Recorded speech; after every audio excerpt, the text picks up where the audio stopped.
Welcome to my YouTube channel Ramesh online. Gratuity అనేది ఉద్యోగి హక్కు. ఇప్పటి వరకు చెల్లిస్తున్నది 3 లక్షలు. ఇక నుండి వడ్డీతో సహా 10 లక్షలు చెల్లించాల్సిందే. హైకోర్టు స్పష్టీకరణ. ఆ వివరాలేంటో ఒకసారి ఈ వీడియోలో చూసేద్దాం. గ్రాట్యుటీ ఔదార్యం కాదు, అది ఉద్యోగి హక్కు. తెలంగాణ హైకోర్టు స్పష్టీకరణ. పదవీ విరమణ అనంతరం పొందే గ్రాట్యుటీ ఉద్యోగి హక్కు అని, అదేమి యాజమాన్యం ఔదార్యంతో ఇచ్చేది కాదని హైకోర్టు తేల్చి చెప్పింది.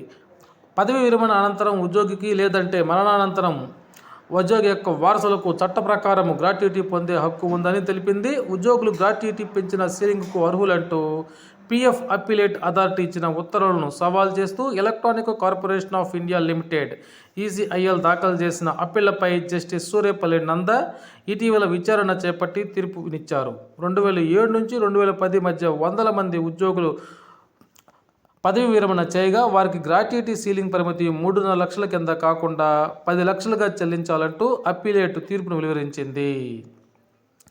ఈసీఐఎల్ తరపు సీనియర్ న్యాయవాది వాదనలు వినిపిస్తూ ఈసీఐఎల్ గ్రాట్యుటీ ట్రస్ట్ నిబంధనల ప్రకారమే చెల్లింపులు ఉంటాయన్నారు. గ్రాట్యుటీ చట్టాన్ని 2010లో కేంద్రం సవరిస్తూ ఆ గ్రాట్యుటీ సీలింగ్ 3.5 లక్షల నుంచి 10 లక్షలకు పెంచిందన్నారు.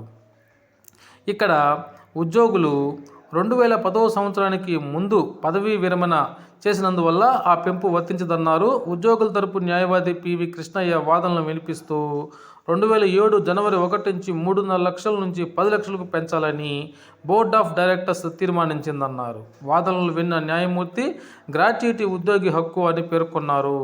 ఇప్పటికే చెల్లించిన మొత్తం పోను మిగిలిన మొత్తాన్ని వడ్డీతో సహా చెల్లించాలని అప్పీలేట్ అథారిటీ ఉత్తర్వులను సమర్థిస్తూ ఈసీఐఎల్ దాఖలు చేసినటువంటి పిటిషన్లను కొట్టివేస్తూ తీర్పునైతే ఇవ్వటం జరిగింది. ఈ విధంగా గ్రాట్యుటీ అనేది ఉద్యోగి హక్కు, అది ప్రభుత్వం ఔదార్యంగా ఇచ్చేది కాదని చెప్పేసి తెలంగాణ హైకోర్టు అయితే సంచలనాత్మక తీర్పును అయితే ఇవ్వటం జరిగింది. ఓకే ఫ్రెండ్స్, ఈ వీడియో కనుక మీకు నచ్చినట్లయితే ఒక లైక్ చేయండి. Thank you for watching my videos.